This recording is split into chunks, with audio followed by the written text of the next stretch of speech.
আল্লাহু আল্লাহু আল্লাহু আল্লাহ। সম্মানিত উপস্থিতি, আজকের এই দার্সের বিষয় হচ্ছে লজ্জা শরম না থাকার কারণে অশ্লীলতা বৃদ্ধি পাচ্ছে। এই মর্মে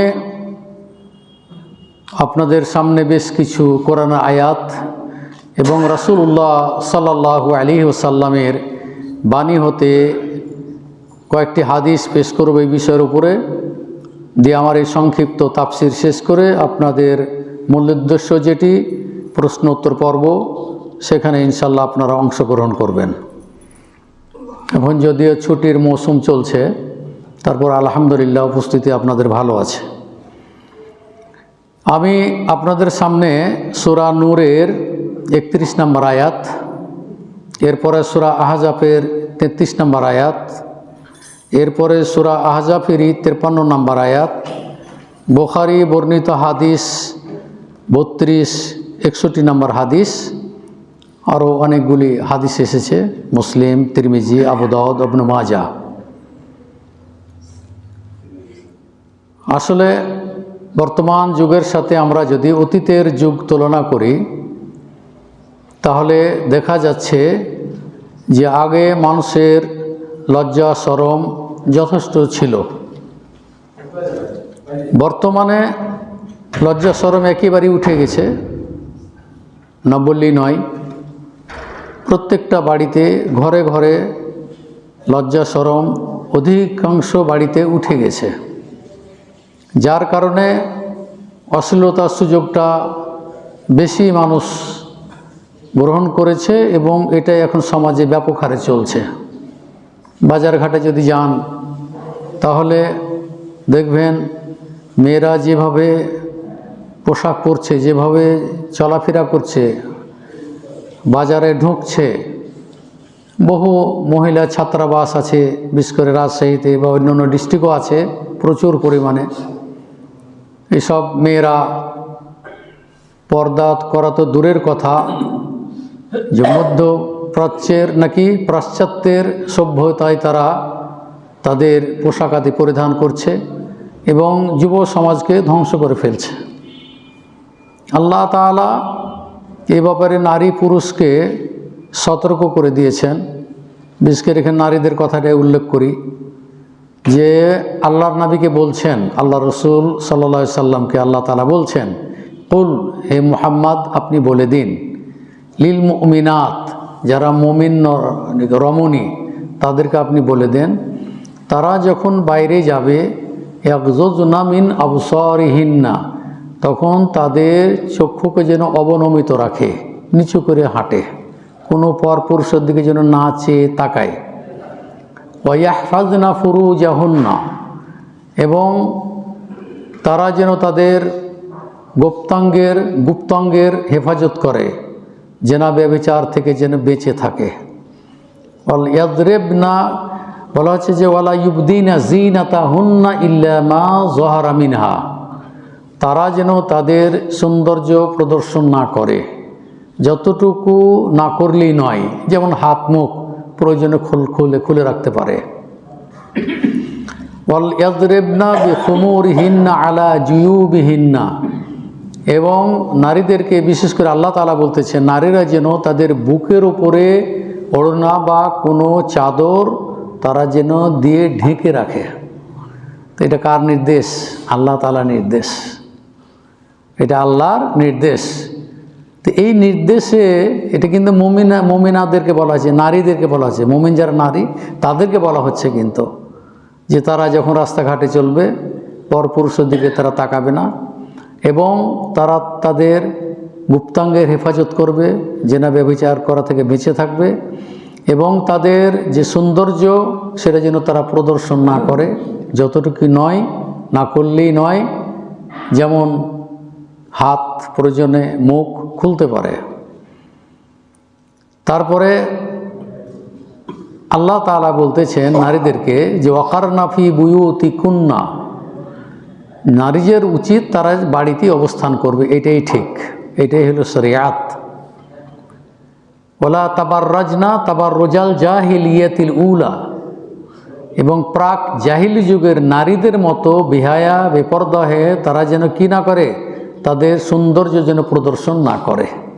তাহলে জাহিলি যুগে যেমন মেয়েরা কোনো পর্দা বুঝতো না, যা ইচ্ছা তাই করতো, তো তাদের ন্যায় যেন এই মুসলিম রমণীরা এটা যেন না করে। এটা সূরা আহজাবের 33 নম্বর আয়াত। কোনো বিশেষ প্রয়োজনে যদি নারীদের কাছ থেকে কিছু চাইতেই হয়, সেটাও আল্লাহ তাআলা বলতেছেন, ওয়াইজা সাআলতুমুহুন্না মাতাআন, যদি নারীদের কাছ থেকে কোনো জিনিস চাওয়ার যদি প্রয়োজন হয়, ফাসআলুহুন্না মিন ওয়ারাই হিজাব, পর্দার বাইরে থেকে চেয়ে নিতে হবে। তাতে হবে কি, যালিকুম আতহারু লিকুলুবিকুম ওয়া কুলুবিহিন্না, এটা তোমাদের এবং তাদের, অর্থাৎ মুমিন পুরুষ এবং নারীদের উভয়ের জন্য এটা হবে কি, অধিকতর পবিত্রতার কারণ। কারণ নারীদের সংস্পর্শ থেকে বেঁচে থাকলে আল্লাহ তাআলা খুবই পবিত্রতা রাখেন, পুত পবিত্র করেন। যেমন আল্লাহ রসুল সাল্লাল্লাহু আলাইহি সাল্লাম এই লজ্জাশীলতার ব্যাপারে বেশ হাদিস তিনি বলেছেন। যেমন এখানে বুখারীর 9 নম্বর হাদিস, মিসকাতের 5 নম্বর হাদিস, যে আল ঈমানু বিদউ ওয়া সাবউনা শু'বা, আল ঈমানু বিদউ ওয়া সাবউনা শু'বা, বলছে ঈমানের 70-এর অধিক শাখা প্রশাখা রয়েছে। আফজালুহা লা ইলাহা ইল্লাল্লাহ, সর্বোত্তম শাখা হচ্ছে যে লা ইলাহা ইল্লাল্লাহ পাঠ করা। আর লা ইলাহা ইল্লাল্লাহ এমনই ফজিলত যে একটা দাঁড়ি পাল্লায় রাখলে আর সারা পৃথিবীর সব জিনিস একদিকে রাখলে লা ইলাহা ইল্লাহর পাল্লা কি হয়ে যাবে, ভারী হয়ে যাবে। তাহলে আল্লাহ তাআলা, আল্লাহ রাসূল বলছেন আফজালুহা লা ইলাহা ইল্লাল্লাহ, সর্বোত্তম বাণী হচ্ছে লা ইলাহা ইল্লাল্লাহ, মানে আল্লাহ ছাড়া কোনো সত্য মাবুদ নেই। ও আদনাহা ইমাতাতুল আদা আনিত তরিক, আর ইমানের সর্বনিম্ন শাখা যেটি, সেটি হলো যে রাস্তা থেকে কোনো কষ্টদায়ক জিনিসকে সরিয়ে ফেলা। যেমন উদাহরণস্বরূপ বলি, যে আপনি রাস্তা দিয়ে যাচ্ছেন, দেখলেন যে একটা ছোট্ট রশির মতো একটা যেন কি পড়ে আছে, মানুষ দেখলে এটা সাপ মনে করতে পারে। তখন আপনার উচিত হবে যে ইমানের একটা শাখা, সেটা হলো ওই রশি বা ওই ধরনের ওই জাতীয় সাপ সাদৃশ্য যে জিনিসটা পড়ে আছে, সেটাকে ওখান থেকে হাত দিয়ে উঠিয়ে আপনি সাইডে ফেলে দিবেন। তারপরে দেখা গেল যে একটা কাঁটার গাছ পড়ে আছে, যে মানুষ জেলেই কষ্ট পাবে, হয়তো পায়ে কাঁটা ফুটতে পারে, তখন ওই কাঁটাটা কী করলেন, রাস্তা থেকে আপনি সরিয়ে দিলেন। এখানে কিন্তু যে আপনার সম্মান কমে গেল, আপনার মান মর্যাদা কমে গেল তা নয়, আল্লাহ তাআলার নিকটে আপনার মান মর্যাদা বৃদ্ধি পাবে। এতে মানুষে যে যা বলুক, চেয়ারম্যান হোক, মেম্বার হোক, আরও বড় এমপি হোক, নেতা হোক, মন্ত্রী হোক, আরও কিছু হোক, তারপরেও একজন মুসলিম হিসাবে এটা করা প্রত্যেকের উচিত। যে রাস্তার কষ্টদায়ক জিনিস, এই বাবা কষ্টদায়ক জিনিস দেখলেই কি করবেন, এগুলো সরিয়ে ফেলবেন। এটা হচ্ছে যে ইমানের সর্বনিম্ন শাখা এটা। তারপর হচ্ছে ওয়াল হায়া ও শু'বাতুম মিনাল ঈমান, আর লজ্জাশীলতা হচ্ছে ঈমানের একটি অংশ বিশেষ। লজ্জা থাকলে মানুষের ঈমান থাকে, মানুষের ঈমান বৃদ্ধি পায়, সৌন্দর্য মণ্ডিত করে। এটা বুখারী 9 নম্বর হাদিস, মিসকাতের 5 নম্বর হাদিস। এরপরে অন্য একটা হাদিস এসে আলোচনা, আল হায়াউ লা ইয়াতি ইল্লা বিখাইর, বলছে লজ্জাশীলতা কল্যাণ ছাড়া কিছুই আনয়ন করে না। তাহলে লজ্জা থাকলে আপনার এর মধ্যে সবসময় কল্যাণই রয়েছে। অফি রিওয়ায়াতিন, অন্য বর্ণে আছে আল হায়াউ খায়রুন কুল্লুহু, বলছে পুরো লজ্জাশীলতা পুরোটাই হলো কল্যাণ। যার মধ্যে লজ্জা আছে ওর সবই কল্যাণ, ওর ভিতরে, ওর পরিবারের ভিতরে, বাড়ির ভিতরে কি পুরোটাই কল্যাণ রয়েছে। এটা বুখারীর হাদিস 6117 নম্বর হাদিস। এরপর আল্লাহ রাসূল সাল্লাল্লাহু আলাইহি ওয়াসাল্লাম বলছেন আল হায়াউ মিনাল ঈমান ওয়াল ঈমানু ফিল জান্নাহ ওয়াল বাদাউ মিনাল জাফা ওয়াল জাফাউ ফিন নার। এটা শুআবুল ঈমান, এটা তিরমিজির হাদিস, হাদিস নাম্বার হচ্ছে 2009 নম্বর হাদিস। আল্লাহ রসুল বলছেন যে আল হায়াও মিনাল ঈমান, লজ্জাশীলতা হচ্ছে ঈমানের অংশ।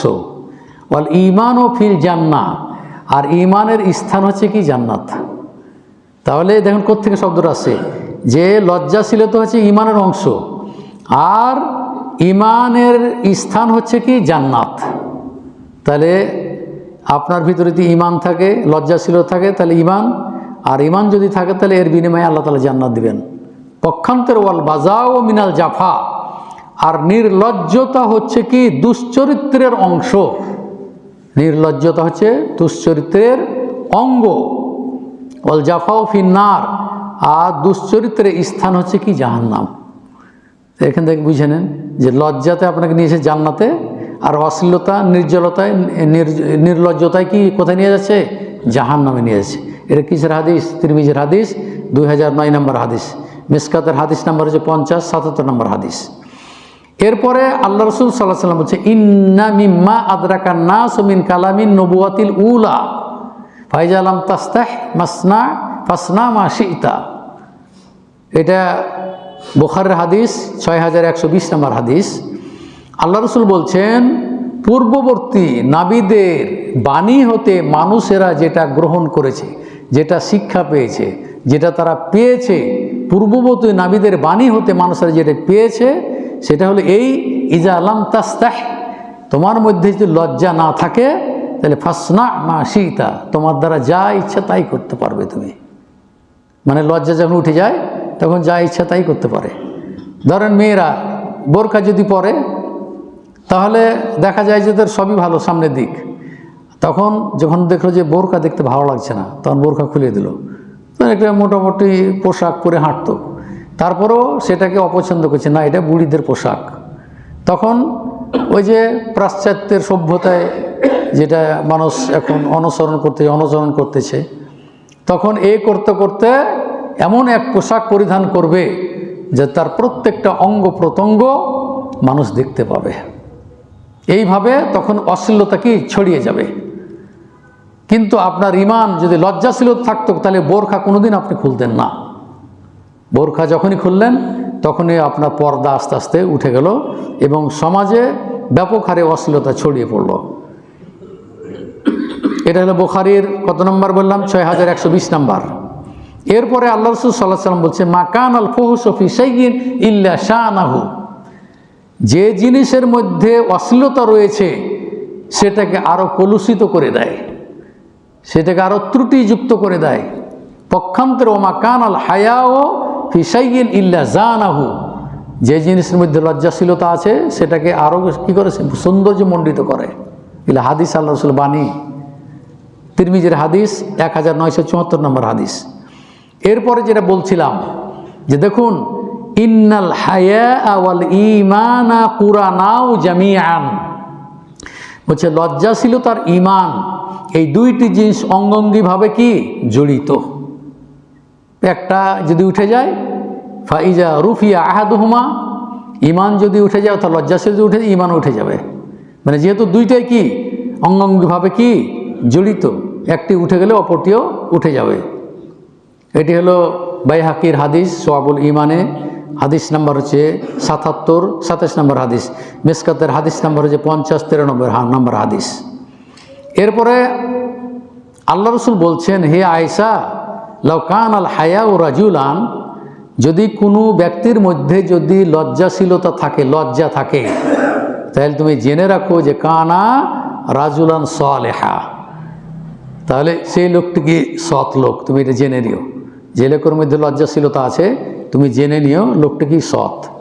পক্ষান্তরে ওমা কানাল ফুহশু রাজুলান, যে ব্যক্তির মধ্যে অশ্লীলতা রয়েছে তুমি জেনে রাখো কানা রাজুলান সুআন, সে হচ্ছে কি দুশ্চরিত্রের লোক, নিকৃষ্ট লোক, খারাপ লোক। এইভাবেই মানুষকে চিহ্নিত করে বলছেন রাসূলুল্লাহ সাল্লাল্লাহু আলাইহি ওয়াসাল্লাম। এটাও বাইহাকির সোয়াবুল ঈমানের 77-22 নম্বর হাদিস, সহিহ তারগিবের হাদিস নাম্বার হচ্ছে 26-31 নম্বর হাদিস। বহু আয়াত আছে, সেগুলো আপনাদের সামনে আর ব্যক্ত করতে চাচ্ছি না।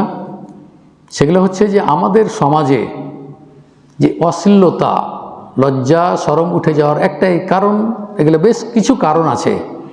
তার মধ্যে আপনি একটি মুসলিম পরিবারের উচিত আল্লাহ এবং আল্লাহ রসুলের বিধানকে মেনে নেওয়া। ওমা আতাকুমুর রাসূল ফাখুযুহু ওমা নাহাকুম আনহু ফান্তাহু। তোমাদের রাসূল সাল্লাল্লাহু আলাইহি সাল্লাম যেটা নিয়েছেন সেটা গ্রহণ করো, যেগুলো করতে তিনি নিষেধ করেছেন সেগুলো থেকে তোমরা কি বিরত থেকো। এটি সূরা হাসরের 7 নম্বর আয়াত। যেমন তাহলে এখন গান বাজনা হারাম। ইন্নাল্লাহ হাররামা আলাইকুমুল খামরা ওয়াল মাইসির ওয়াল কুবা। আল্লাহ তাআলা মদ, জুয়া এবং বাদ্যযন্ত্রকে হারাম করেছেন। অত মুসলিম পরিবারে দেখুন যে যখন বিয়ের আসর হয় তখন দেখবেন যে গান বাজনা না হলে আপনার বিয়েই হবে না। তারপরে বিভিন্ন রকমের সিনেমা, নাটক ইত্যাদিতে এখনকার যুব সমাজ জড়িত হয়ে গেছে, নারীরাও তাই। বিবাহের ক্ষেত্রে আপনারা জানেন যে হিন্দুয়ানি প্রথা আমাদের সমাজে এখনও আছে। যেমন হলুদ অনুষ্ঠান যেমন এখানে দেখুন যে সম্পূর্ণ হিন্দুয়ানি প্রথা। এটা আপনার সিঁদুরের মতো করে বসাবে কনেকে, আর মানুষকে দাওয়াত দেবে, এসে এই হলুদের টিপ দেবে এখানে অথবা একটু মাখাবে, দিয়ে ব্যাস সরে গেল। আরেকজন আসলো। এইভাবে বেহায়াপনা এমনইভাবে ছড়ালছে যেটা বলার মতো নয়। পুরোপুরি এটা হিন্দুয়ানি অনুষ্ঠান। হলুদ অনুষ্ঠানটা পুরোপুরি এটা হিন্দুয়ানি প্রথা। অথচ আমাদের সমাজে এটা ব্যাপক হারে চলতেছে। যদি আমরা এগুলো উঠিয়ে দিয়েছি, বহু অংশে এগুলো আমরা উঠিয়ে দিয়েছি, এখন নাই, খুব কম। যেমন বিবাহের প্রথা, বিবাহের নিয়ম যেটা বলেছি যে ওয়ালির অনুমতি, ওয়ালির উপস্থিত 2 জন সাক্ষী বিয়ে পড়ে দিয়ে বিয়ে হয়ে যায়। মেয়ের কাছে যে বিয়ে কবুল করার কোনো শরীয়তে বিধান নেই, অথচ এটা ব্যাপক হারে চলছে। এরপরে ডুলি বিবি, যেগুলো মহিলারা বরের সাথে যায়, এরাকে ডুলি বিবি বলে। এদের এই নারীরা বিউটি পার্লারে গিয়ে যত ধরনের সৌন্দর্য এবং সাজসজ্জা করতে হয় তারা সেটা করতেছে। অবশ্য তারা মুসলিম রমণী। এবং শুরু থেকে একবার বিবাহ শেষ হওয়া পর্যন্ত যতজন পুরুষ দেখবে তাদেরকে ফালা আইনানে জেনাহুমা আর নাজর, যারাই তাকাবে চক্ষু জেরা হবে। তাহলে সমাজকে কলুষিত করে না? এই যে লজ্জাশীল তো উঠে গেছে, এখন বোরকা পরবে না, এখন ওইভাবে দেখায় মানুষকে। নকল মালা উঠেছে, বাজারে কিনে পাওয়া যায়। এমনভাবে মালা পরছে যে মনে হচ্ছে কত ধনের বেটি, এত সোনা পরে এসেছে, অথচ দেখা যায় যে মাত্র 600 টাকা বা 1000 টাকার জিনিস। এগুলো সৌন্দর্য প্রদর্শন করার কোনো মানে আছে? ধোকা দিয়ে মানুষকে স্বর্ণের জিনিস পরে এসেছে। এরপরে অলিমা অনুষ্ঠানে, এর আগেও বলেছি আপনাদেরকে যে নারীদের ব্যবস্থা আলাদা করে করতে হবে, পুরুষদের ব্যবস্থা আলাদা করে করতে হবে। কিন্তু এখন ইয়াতে আপনার কমিউনিটি সেন্টারে মানে কে কার টেবিলে বসছে, কোন সুন্দরী নারী এসে বসছে, বিউটি পার্লার থেকে গেছে, ও বসছে, আপনিও বসছেন, আপনি একজন আলেম, আর একজন মহিলা আপনার পাশে বসে খাচ্ছে। এই তো চলছে সমাজ। তো এগুলোর একটাই উপায় হলো যে যারা অনুষ্ঠানটা করবে ওদেরকে বলে দিলে তারা করবে। এতে আপনার কমিউনিটি সেন্টার কিন্তু বললে কিন্তু ওরা করে দেয়, মেয়েদের আলাদা ব্যবস্থা করে দেয়, ছেলেদের আলাদা ব্যবস্থা করে দেয়। কিন্তু এটা আমরাই করি না, যার কারণে এই ধরনের অশ্লীলতা আমাদের সমাজে ব্যাপক হারে ছড়িয়ে পড়েছে। তারপরে দেখা যায় যে আমরা আমাদের বাপ দাদারা মুসলিম, তাই আমি মুসলিম, শুধু জুমার সালাত আদায় করছে, ঈদ 2 ঈদের সালাত, আর বাকি বছর আর কোনো খবর নাই। এ হলো মুসলিম। তো এই ধরনের মুসলিম বা মুসলিমা নারীরাও আছে, নামাজ পড়ে না, সালাত আদায় করে না। বহু নারী আছে নামাজ পড়ে না। বিশেষ করে যুবতী মেয়েরা তো নামাজের ধারে কাছেও যায় না, শরীয়তের বিধিবিধানও বুঝে না। কারণ যখন মেয়েদের পিরিয়ড হয় তখন এর বিধিবিধান তারা জানেই না, কিভাবে কখন পবিত্র অর্জন করতে হবে, কখন শরীয়তের হুকুম পালন করতে হবে, কিছুই বুঝে না। এরা যা চলছে পাশ্চাত্যে সেটাই তারা করতেছে। এইভাবেই সমাজটা গড়ে উঠেছে। পর্দার কথা তো বললাম, আয়াত দিয়ে আপনাকে বুঝালাম। এটি আপনি জেনে রাখেন, এই যে কৃষ্টি কালচার যেটা সম্পূর্ণ বিধর্মীদের সাথে সাদৃশ্য অবলম্বন করছে বর্তমান সমাজের নারী এবং পুরুষেরা। বলছে আল্লাহ রসুল বলছেন মান তাশাব্বাহা বিকওমিন ফাহুয়া মিনহুম, যারা ওই বিধর্মীদের অনুকরণ করবে তারা তাদেরই অন্তর্ভুক্ত হবে। আল্লাহ রসুলের কড়া নির্দেশ রয়েছে, আবু দাউদের 40-31 নম্বর হাদিস। এরপরে এখন মুসলমান যুবকেরা দেখা যায় যে থ্রি কোয়ার্টার প্যান্ট পরছে। এটা কিন্তু একটা অশ্লীলতার কিন্তু একটা দিক। এটা একজন যুবক ছেলে থ্রি কোয়ার্টার, সেটা সে বাড়িতে বা ঘুমানোর সময় সেটা পরিধান করতে পারে, এটা পর্দার অন্তর্ভুক্ত, এটা আমি বলছি না।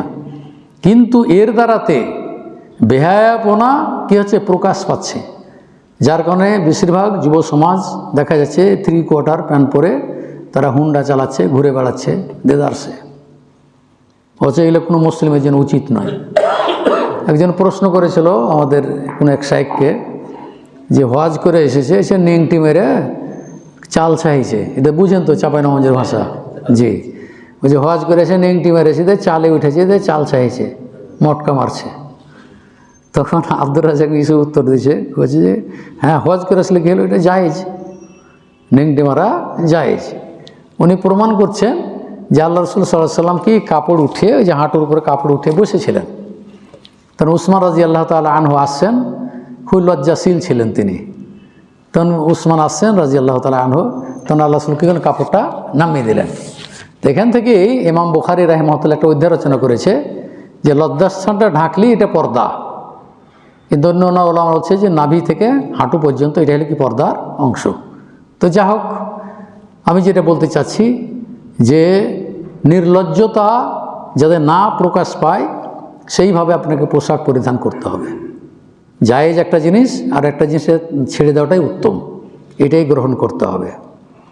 এরপরে এখন তো দেখা যাচ্ছে অহরহ ছেলেরা মেয়েদের পোশাক পরছে, মেয়েদের পোশাক মানে এরা এখন চাদর ওড়না ব্যবহার করছে গলায় লটকে, আর মেয়েরা কি করছে, গেঞ্জি গেয়ে ঘুরে বেড়াচ্ছে।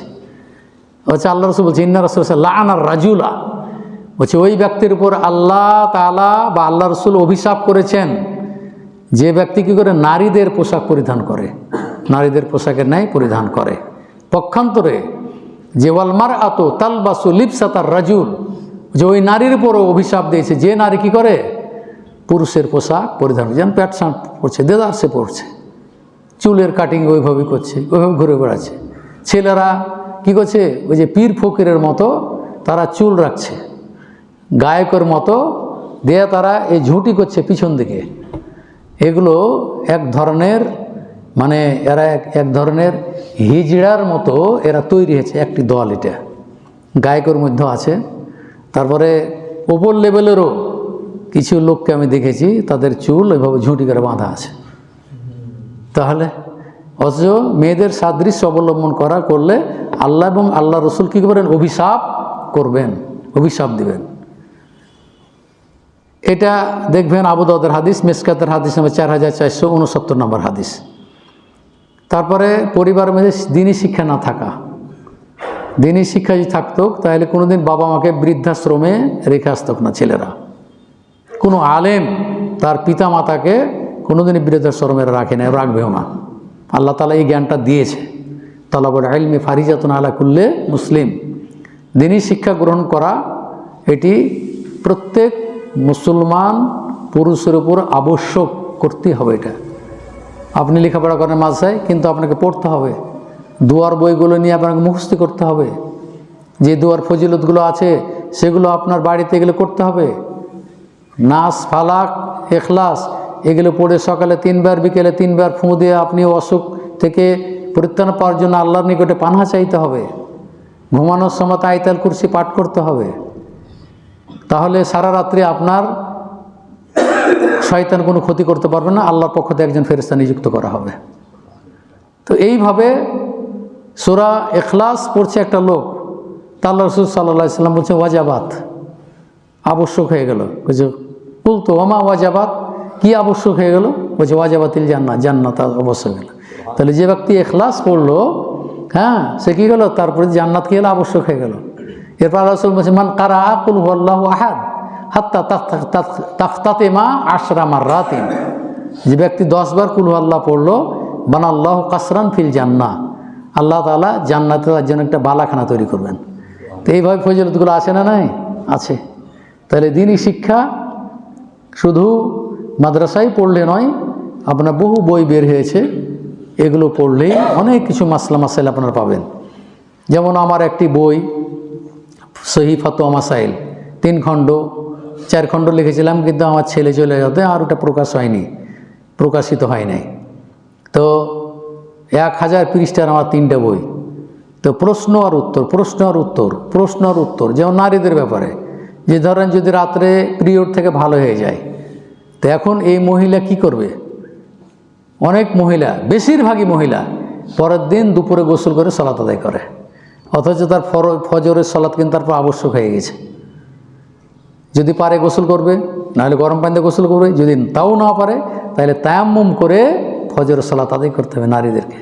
তো এইভাবে প্রত্যেকটা বিষয় আমি আমার বইয়ে তুলে ধরেছি, খালি প্রশ্ন আর উত্তর, হাদিস দিয়ে প্রশ্ন আর হাদিস দিয়ে উত্তর।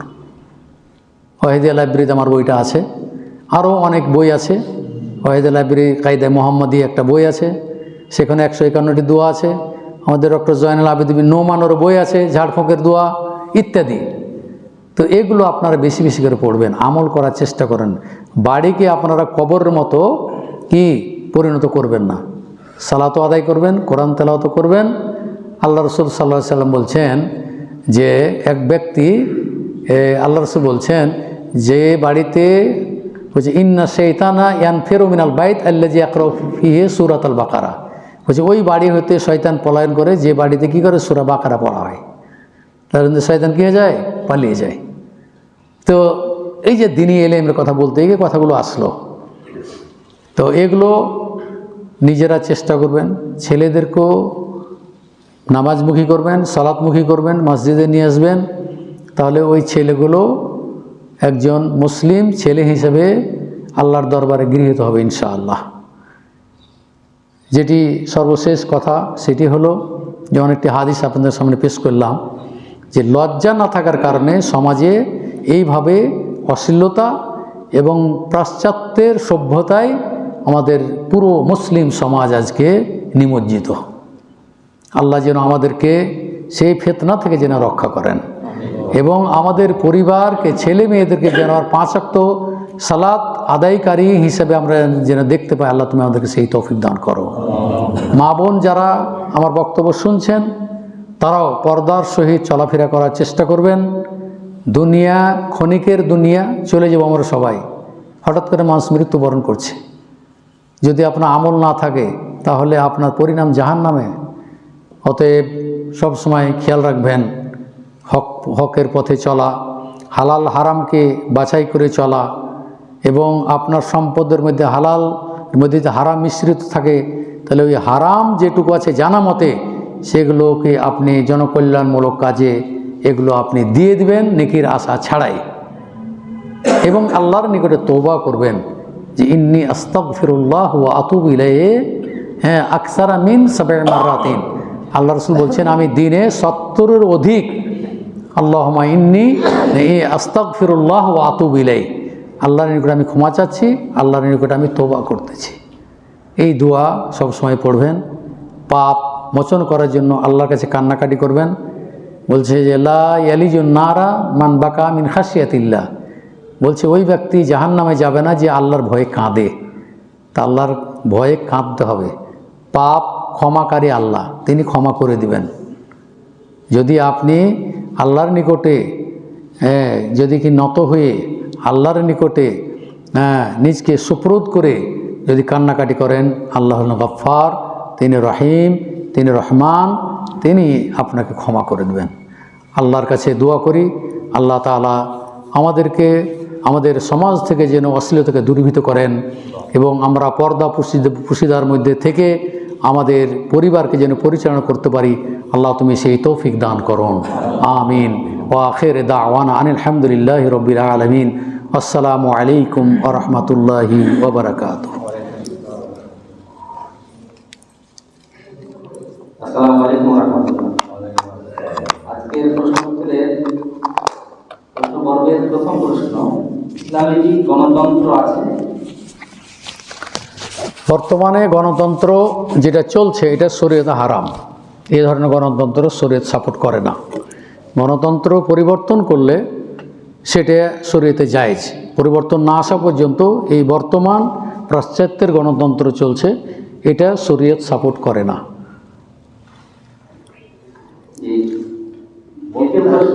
দাঁড়ান পরে। বাথরুমে প্রস্রাব করার সময় যে দোয়া করতে হয়, বাথরুম বাদে রাস্তার ধারে প্রস্রাব করতে দোয়া করা কি জরুরি? জি, বাথরুমে হোক আর অর্থাৎ পেশাব পায়খানা যেখানে করবেন সেটাই বাথরুম। যেখানে বসবেন, মাঠে হোক, ঘাটে হোক, বাথরুমে হোক, দোয়া পড়তে হবে, আল্লাহুম্মা ইন্নী আউযু বিকা মিনাল খুবুসি ওয়াল খাবাইস, এটা পড়তে হবে। বাথরুমে ভুলে গেলাম দোয়া পড়ে, ভুলে যদি জানতে হয় তার কিছু করারই নেই। মনে মনে বলা যাবে, মনে মনে বলতে হবে, কিন্তু উচ্চারণ করে বলা যাবে না। মনে মনে পড়া দলিল না, তবে সাইকেরা বলছেন যে মনে মনে পড়ে দিতে হবে। তৃতীয় প্রশ্ন, নামাজে মনোযোগ দেওয়ার উপায় কি? নামাজে মনোযোগ দেওয়ার একটাই উপায় হলো যে আপনাকে দুনিয়াবি চিন্তাধারা মুক্ত করে একমাত্র আল্লাহর উদ্দেশ্যে কুমু লিল্লাহি কানিতিন, একনিষ্ঠভাবে আল্লাহর সামনে দাঁড়িয়ে সালাত আদায় করবেন। ইনশাআল্লাহ আশা করা যায় এর মাধ্যমেই ওই দুশ্চিন্তা বা যেটা অসুয়াশা আসবে সেটা দূরীভূত হয়ে যাবে। চতুর্থ প্রশ্ন, ব্যাংক থেকে লোন নিয়ে বাড়ি করা যাবে কি? এই ব্যাপারে খুব বিতর্ক রয়েছে। একদল আমাদের সালাফি আলেমেরা বলছে এটা হারাম, ইসলামী ব্যাংকগুলো হারাম, একবারে এইভাবে ঢালাও ফতোয়া দিচ্ছে। আর কিছু ওলামারা বলতেছেন যেহেতু ওদের একটা শরিয়া বোর্ড আছে, ইসলামী ব্যাংক, শুধু ইসলামী ব্যাংক না, ইসলাম ব্যাংক, তারপরে এক্সিম ব্যাংক, তারপরে সোশ্যাল ব্যাংক, যেগুলো ইসলামী যেটা ওই পরিচালিত যে সমস্ত ব্যাংকগুলো, এগুলোর ব্যাপারে বলছে ওদের একটা শরিয়া বোর্ড আছে, শরিয়া বোর্ড অনুযায়ী ওরা পরিচালনা করে। তবে ওদের মধ্যে যদি কোনো ধোঁকাবাজি থাকে, কাগজ যেগুলো দেখাচ্ছে সেগুলোতে শরীয়ত মোতাবেকই মনে হচ্ছে, কিন্তু কোনো ব্যাংকই কিন্তু বাংলাদেশ ব্যাংক থেকে কিন্তু নিরাপদই নয়, মানে ব্যাংক পরিচালনা করতে পারে না। তো বাংলাদেশ ব্যাংক হলো সুদী ব্যাংক, অতএব এখান থেকে তোমাকে টাকা নিতেই হবে। সেই হিসাবে ওই সুদের কিছু একটা অংশ থাকবেই, এখান থেকে মুক্ত নয়। তবে যে মন্দের ভালো একটা কথা আছে, সেই হিসাবে ইসলামী ব্যাংকগুলো মানে নিরাপত্তার জন্য সেখানে টাকা রাখা বা ই করা, এটা শরীয়তে জায়েজ বলে ওলামারা ফতোয়া দিয়েছেন। আজকের শেষ প্রশ্ন, আযানের জবাব দেওয়া সুন্নাত বা মুস্তাহাব, কিন্তু বর্তমান সময়ে একই ওয়াক্তে একাধিকবার আযান হয়। হ্যাঁ, বুঝতে পেরেছি। প্রত্যেকটা বারে কি জবাব দিতে হবে? না, প্রথম যে আজানটা হবে সেই আজানের জবাব দিতে হবে, এবং আজানের জবাব দিলে এর ফজিলত আছে। সুন্নাত মুস্তাহাব বলে কোনো কথা নেই, এটা আল্লাহ রাসূলের সুন্নাত। আল্লাহ রাসূল বলছেন হাল্লাত লাহু শাফাআতি। হ্যাঁ, আজানের পরে যে দুটো আল্লাহুম্মা রাব্বা হাযিহি দাওয়াতি তাম্মা ওয়াস সালাতিল কায়িমা আতি মুহাম্মাদানিল ওয়াসিলাতা ওয়াল ফাযিলা ওয়া বা'আসু মাকামান মাহমুদানিল্লাযী ওয়া'আত্তাহ হাল্লাত লাহু শাফাআতি, তার জন্য সুপারিশ করা আমার জন্য আবশ্যক হয়ে যাবে। তাহলে একটা ফজিলতের হাদিস না, অতএব এটা পড়তে হবে। হ্যাঁ, এবার বলেন ভাই, আপনি কি বলতে চাচ্ছিলেন?